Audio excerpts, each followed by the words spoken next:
గుంటూరు కారం చూసొచ్చాను. నా లిటరల్గా డిసప్పాయింట్ చేసింది. ఇది త్రివిక్రమ్ సినిమా కాదే అని గొంతు తీసుకుని అలవాలనిపించింది బ్రో. ఎందుకంటే త్రివిక్రమ్ సినిమాలు ఎంత మ్యాజికల్గా ఉంటాయి, ఎంత ఫ్యామిలీని లాగుతాడు, ఆ మార్క్ అయితే అది మిస్ అయింది ఇందులో. అండ్ ఇందులో పాజిటివ్ ఏంటంటే ఓన్లీ మహేష్ బాబు అన్న. ఆయన ఎనర్జీ కానీ, ఆయన డాన్సెస్ కానీ, ఆయన యాక్టింగ్ కానీ, ఆయన నటన కానీ ఎవ్రీథింగ్ వెరీ గుడ్. బట్ ఏంటంటే త్రివిక్రమ్ మాత్రం దాన్ని కరెక్ట్గా యూటిలైజ్ చేసుకోవాలా. ఓన్లీ మహేష్ బాబు మంచి క్లాసీగా మెసేజ్ ఇస్తూ సినిమాలు తీస్తున్నప్పుడు మహేష్ బాబుని ట్రాన్స్ఫర్మేషన్ చేయడంలో దృష్టి పెట్టాడు, కానీ కథని తీసుకెళ్ళడం దృష్టి పెట్టలేదు. నాకు ఒక్కడే అనిపించింది సినిమా చూసిగానే, ఇప్పుడు చూస్తున్న త్రివిక్రమ్ వేరు, ఒకప్పటి త్రివిక్రమ్ వేరు, ఆయన సినిమాలే వేరు అన్నట్టు అనిపించింది నాకైతే. నేను లిటరల్ ఇక్కడ మహేష్ బాబు ఎంత ఎనర్జీగా డ్యాన్స్ చేసినా సరే దానికి కరెక్ట్ బీజియం లేదన్న. దమ్మసాలా సాంగ్ వినగా వినగా బాగుండి అది ఒక్కటి తప్ప మిగతా ఏందులో నాకు కరెక్ట్ బీజియం. ఎంత ఎనర్జీగా చేశాడు మహేష్ బాబు, ఏం బీజియం అన్నది కూర్చుని అంత ఎనర్జీగా చేస్తున్నప్పుడు నీకు కూర్చుని మడత పెట్టే డైలాగ్ ఎందుకన్నా అక్కడ, అది నాకు చాలా డిసప్పాయింట్ చేసింది. అండ్ ఇంకా టైటిల్లో చూసుకుంటే మాత్రం గుంటూరు కారం కంటే కొడుకుదిద్దిన కాపురం టైటిల్ పెడితే జస్టిఫికేషన్ అయ్యేది నాకు. ఎలాంటి బూతులు ఉండవా అంటే ఇందులో కూడా బూతులు లేవు, కూర్చుని మడత పెట్టడం అని చెప్పి మిగతా ఆపేశాడు భూతం పెట్ట. కానీ దాని తర్వాత ఏముంటుందో అందరికీ తెలుసు. ఫస్ట్ హాఫ్లో ఒక ఫైట్ సీన్ ఉంటుంది జగపతి బాబు దగ్గర, అక్కడ బీజిఎం కొట్టాడు.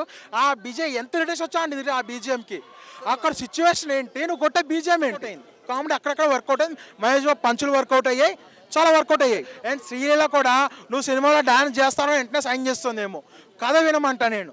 ఇంకా శ్రీలీల ఒక భగవంత్ కేసరి తప్ప మిగతా అన్నింటిలో డ్యాన్స్ తను అందం అంత రెండు తప్ప గ్లామర్ కనిపించింది తప్ప ఏం కనిపించలా. ఆ మీనాక్షి చౌదరి గారు ఈ సినిమాలో నటిస్తున్నారని అసలు ఆమెకే తెలుసో లేదో అనే డౌట్ నాకు. ఆమెను వాడుకోవాలా. మీనాక్షి గారు మదర్ క్యారెక్టర్ ఏదైతే చేశారో అవి 4 డైలాగులు బాగున్నాయి. And Mahesh Babu father character ఆయన రూమ్లోనే కూర్చుని ఉంటాడు, బయటికి రాడు. ఏంటి ఇంకొకరికైతే వెన్నెల కిషోర్ ఒకసారి 2 సార్లు డైలాగ్ వేస్తాడు, బాగుంటుంది.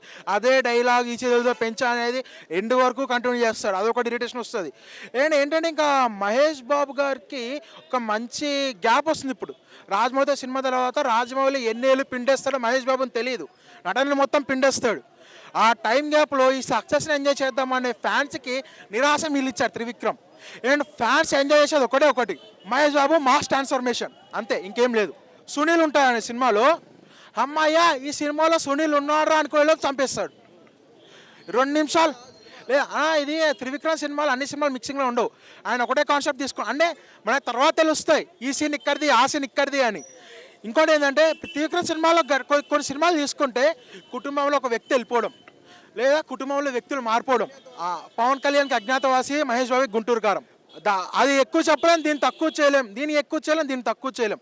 పవన్ కళ్యాణ్కి సమానంగా డిజాస్టర్ ఇచ్చాడు, మహేష్ బాబుకి కూడా నేను మహేష్ బాబుకి కూడా న్యాయం చేయలేను, దీనికి సమానంగా డిజాస్టర్ ఇచ్చాడు.